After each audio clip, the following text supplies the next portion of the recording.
Vous êtes bien sur Grand Lille TV, merci de nous rejoindre pour ce nouveau flash d'information, toute l'actu de la métropole lilloise.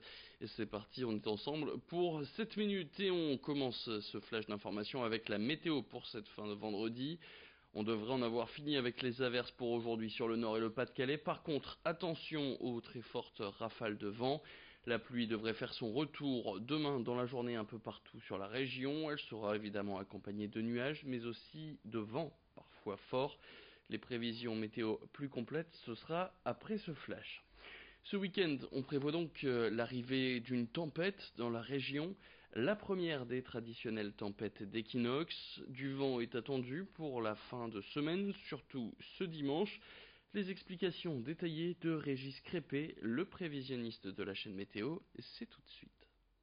Nous avons retrouvé depuis le début de la semaine la circulation des dépressions sur les îles britanniques, puisque là-haut, il y a déjà eu 2 tempêtes. Et puis nous avons déjà senti le vent également sur nos régions septentrionales en cette fin de semaine. Une 4e dépression va donc passer sur les îles britanniques dimanche. Elle va circuler de l'Irlande à l'Angleterre vers la mer du Nord, une trajectoire classique d'ouest en est. Et cette dépression risque d'être un petit peu creusée avec une basse pression atmosphérique, surtout en filant vers la mer du Nord.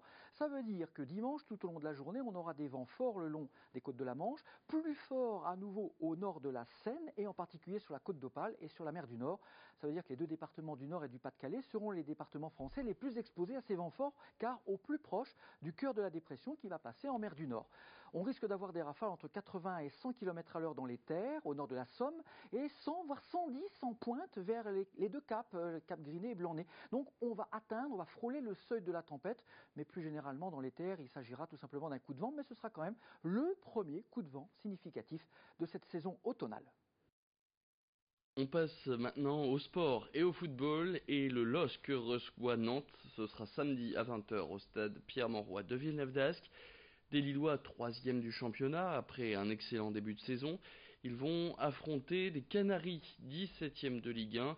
Alors attention au match piège, il n'y a pas de match facile, mais les nordistes sont pour l'instant sérieux cette saison. À part Jérémy Pied, le défenseur droit encore en convalescence qui ne sera pas opérationnel ce week-end. L'autre absent du groupe, c'est l'attaquant portugais Rafael Leao qui devrait lui reprendre l'entraînement même s'il a ressenti une petite gêne cette semaine.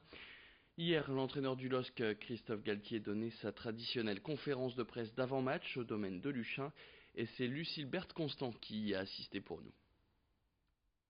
Ils ont cette capacité, le groupe a cette capacité pour l'instant à switcher entre le moment où ils peuvent, où il peut se détendre et rigoler, et le moment où le groupe doit rentrer dans une phase de concentration pour pouvoir travailler de la meilleure des manières.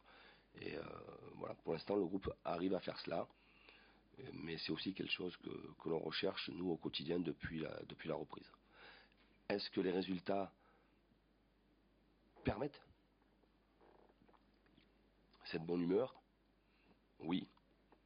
Mais est-ce que c'est pas la bonne humeur qui font en sorte aussi que les résultats soient là? C'est un peu les deux.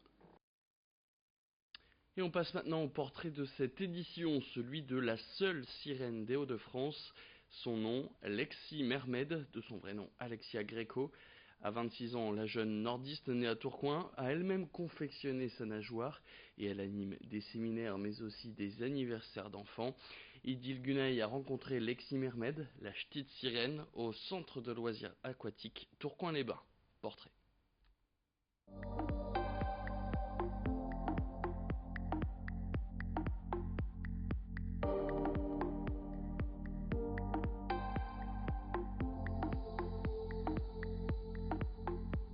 J'ai toujours été très à l'aise dans l'eau et évidemment j'ai toujours aimé les sirènes aussi.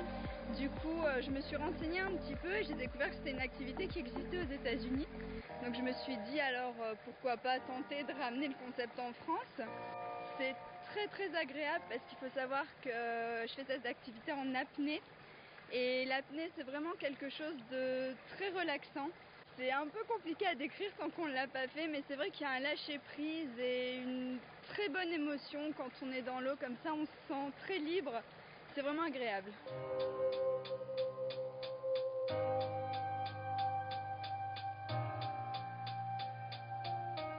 Pour avancer avec une queue de sirène, il ne faut pas d'aptitude particulière, il faut juste savoir nager à la base et être à l'aise dans l'eau. Puis ensuite, c'est des exercices, il faut s'entraîner, c'est très physique, ça muscle beaucoup la sangle abdominale, les fessiers et les cuisses aussi. Je pense que le mermaiding, puisque l'activité de base c'est le mermaiding, c'est ouvert à tout le monde.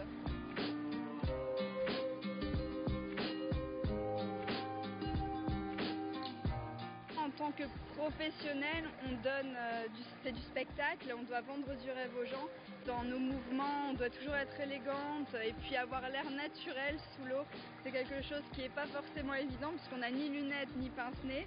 J'ai déjà eu des retours de parents suite aux anniversaires de leurs enfants qui me disaient des semaines après que leur fille parlait encore de moi. Je pense que c'est la plus belle récompense dans ce métier, c'est de voir quand les gens sont vraiment émerveillés, c'est qu'on a réussi notre part du job.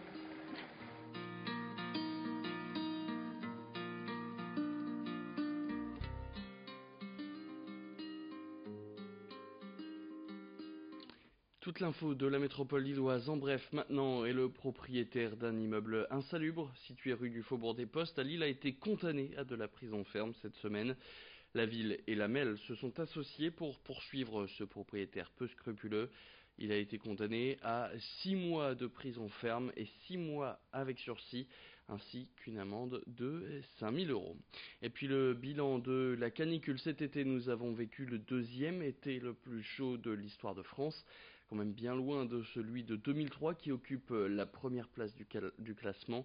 Une canicule 2018 qui aurait été quand même meurtrière. 1500 décès de plus qu'un été normal ont été référencés. On est quand même bien loin de 2003, on est même exactement à 10 fois moins de morts qu'il y a maintenant 15 ans. C'est la fin de cette édition, merci à toutes et à tous de l'avoir suivi. Tout de suite sur Grand Lille TV, vous retrouvez vos prévisions météo.